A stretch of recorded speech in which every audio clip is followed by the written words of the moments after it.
My name is Kamal Kishore Pal, and I am a student from Scholar West in this campus.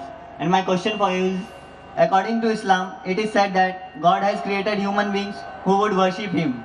But what is the reason behind creating human beings, even though He had so many worshippers in the form of angels? ہمارے ہندو بھائی نے بہت اچھا سوال پوچھا ہے.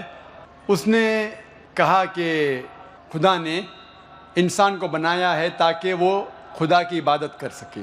ایسا ہی کہا گیا ہے قرآن میں بھی، سورہ دھریات میں، سورہ نمبر 51 آیت نمبر 56 میں، وَمَا خَلَقْتُ الْجِنَّ وَالْإِنسَ إِلَّا لِيَعْبُدُونَ. اللہ تعالیٰ فرماتے کہ ہم نے جن اور انسانوں کو بنایا ہے صرف اللہ کی عبادت کے لیے. تو سوال ہے ہندو بھائی کا، بہت اچھا سوال ہے کہ اللہ تعالیٰ کو عبادت کی ضرورت کیا ہے؟ اتنی چیز ہے، فرشتے ہیں، تو انسان اللہ کی عبادت کیوں کرے؟ کیا اللہ کو ضرورت ہے؟ بہت اچھا سوال ہے، بہت اہم سوال ہے. مثال کے طور پہ ہم کہتے ہیں اللہ اکبر، اللہ بڑا ہے، اللہ مہان ہے.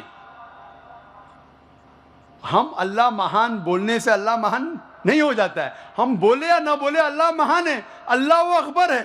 ہم چاہے بولے یا نہ بولے اللہ کو فرق نہیں پڑتا. اگر ہم نہیں کہیں گے اللہ اکبر تو کیا اللہ نیچے ہو جائیں گا، اللہ کم ہو جائیں گا؟ نہیں. کیوں ہم کہتے ہیں کہ اللہ مہان ہے؟ اللہ تعالیٰ فرماتے ہیں سورہ فاطر سورہ نمبر 35 آیت نمبر 15 میں لکھا ہے کہ اللہ doesn't require the creation but we require him. اللہ سبحانہ و تعالیٰ کو ہماری ضرورت نہیں ہے لیکن ہم کو اللہ کی ضرورت ہے. ہم اللہ سبحانہ و تعالیٰ کی تعریف کرتے ہیں، عبادت کرتے ہیں ہمارے فائدے کے لیے. مثال کے طور پہ جب بھی ہم کسی کی تعریف کرتے ہیں ہم اس کی بات مانتے ہیں.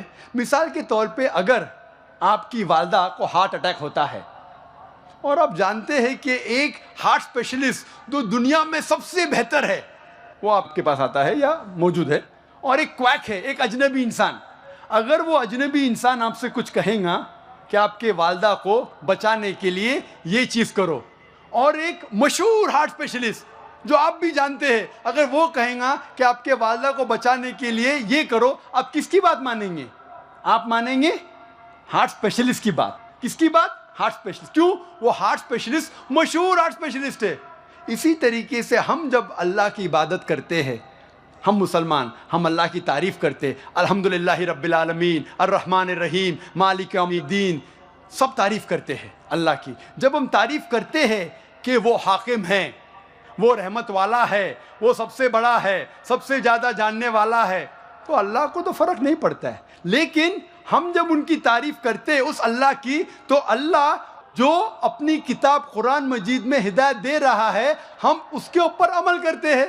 ہم جب اس کی تعریف کرتے ہیں تو ظاہر ہے کہ اس کی ہدایت کے اوپر بھی عمل کریں گے. تو ہم تعریف کر رہے ہیں ہماری بھلائی کے لیے، ہم اس کی عبادت کر رہے ہیں ہماری بھلائی کے لیے. اللہ کو فرق نہیں پڑتا، اللہ کو ہماری ضرورت نہیں ہے، ہمیں اللہ کی ضرورت ہے. تو ہم جب تعریف کرتے ہیں ہمیں پتہ چلتا ہے قرآن میں اللہ کہتے ہیں شراب مت پیو، تو ہم شراب پینا چھوڑ دیتے. فائدہ کس کا ہوتا ہے؟ اللہ کا. فائدہ ہوتا ہے ہمارا. ہم بیماری سے بچتے، سیروسس آف لیور سے بچتے، کینسر آف اسوفیگس سے بچتے، کینسر آف لیور سے بچتے. میں سینکڑوں بیماری کے نام لے سکتا ہوں ڈاکٹر ہونے کے لائق اگر آپ شراب نہیں پیتے. اللہ تعالیٰ کہتا ہے کہ جوا مت کھیلو، فائدہ کس کا ہے؟ ہمارا، اللہ کا تھوڑی. تو ہم اللہ کی عبادت کرتے ہیں ہمارے فائدے کے لیے تاکہ ہم آخرت میں سفلتا پائے. اللہ تعالیٰ کہتے ہیں سورہ ملک میں سورہ نمبر 67 آیت نمبر 2 میں، الذی خلق الموت والحیات، اللہ نے موت اور زندگی بنائی تاکہ وہ یہ جان لے کہ ہم میں سے کون اچھا ہے اور ہم اس امتحان میں سفلتا پا سکے. تو ہم اللہ کی عبادت کرتے ہیں ہمارے فائدے کے لیے، اللہ کو کوئی فرق نہیں ہوتا. Hope that answers the question. Mic number 2 سے ہمارے بھائی سوال کریں.